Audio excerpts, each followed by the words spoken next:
Before his court could register the motion of his slash, the god of the hunt had already returned his dagger to its scabbard. This warthog's eye view of the throne was meant to help show how insurmountable this character is. He's too big, too powerful to reckon with by conventional means. His experienced attendants knew what was coming and were able to move out of harm's way. While the image comes together, a quick reminder that Christmas is coming, and at the time of this recording, my previous book, Tellurian, is on sale. If you know someone who likes art and stories, but feels about writers the way Conan feels about wizards, it might be right up their alley. You can find the link below.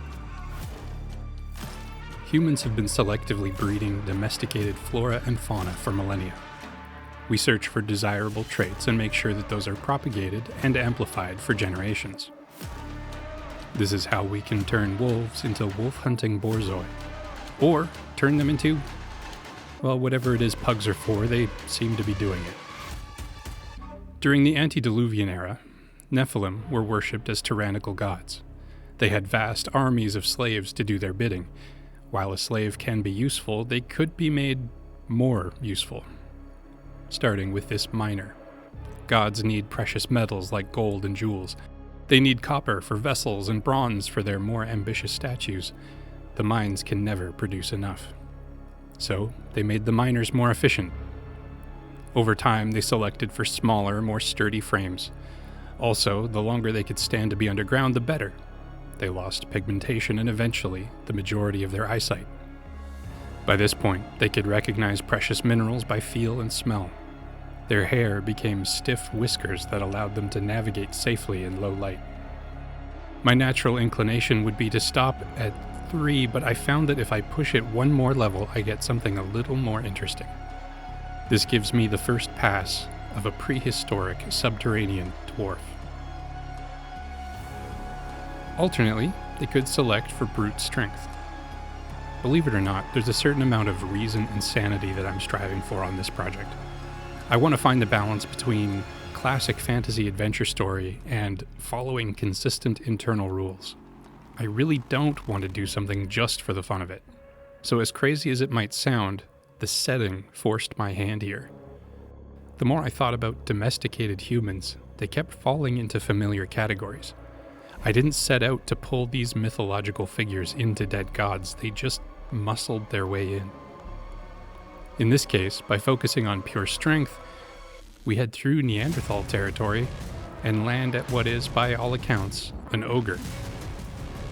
Now, let's get properly unhinged. The Oracle.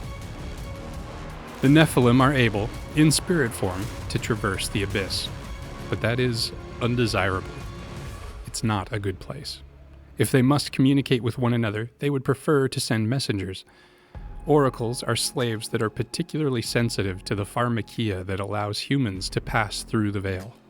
Their souls brave the surreal, psychedelic back rooms of the antediluvian world on their master's behalf. Physical traits that would help a human survive in the natural world don't necessarily help them in the dry places. Instead, they select for neurological abnormalities that increase their perceptive resilience and for enlarged pineal glands. This leads to an expansion of the cranium and a diminished physique. After enough iterations, their limbs are becoming nearly vestigial, their bodies acting as little more than support systems for their brains. Once they are able to project themselves out of their bodies, they are of little use. To enhance an oracle's abilities, carefully selected crystals are inserted through the head, directly touching the pineal gland. The practical reasons behind this are still a carefully guarded secret. The oracles are considered to be important, specialized tools, but they suffer enough fatalities on their psychedelic trips that it's wise to keep several around as backups. Finally, the Elves. Created partly as defense and partly as offense. They were originally selected for their ability to endure longer and longer periods of guard duty on the edges of the wilds. Eventually, they came to prefer the wilds, an emergent survival technique developed that fascinated the Nephilim. They had begun luring unsuspecting travelers deeper into the forest, never to be seen again. They immediately began selecting for this tactic. Now their large, nocturnal eyes are irresistible to people who haven't been warned. They'll rarely attack directly, but will instead lure people deeper into the wilderness until they are exhausted and defenseless. One important aspect of these that I haven't touched on: by doing all of this, the gods aren't just selecting for desirable traits for the sake of increasing their GDP.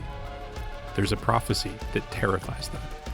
In Genesis 3:15, when Adam and Eve were being cast out of the garden, God speaks to the serpent, "And I will put enmity between you and the woman, and between your seed and her seed. He shall bruise your head, and you shall bruise his heel." They dread the arrival of this person, this seed, and they know that he will be a descendant of Adam and Eve. That lineage must be disrupted by any means necessary. So there we have it. Some of the strange forms that antediluvian humans have taken after centuries of careful curation.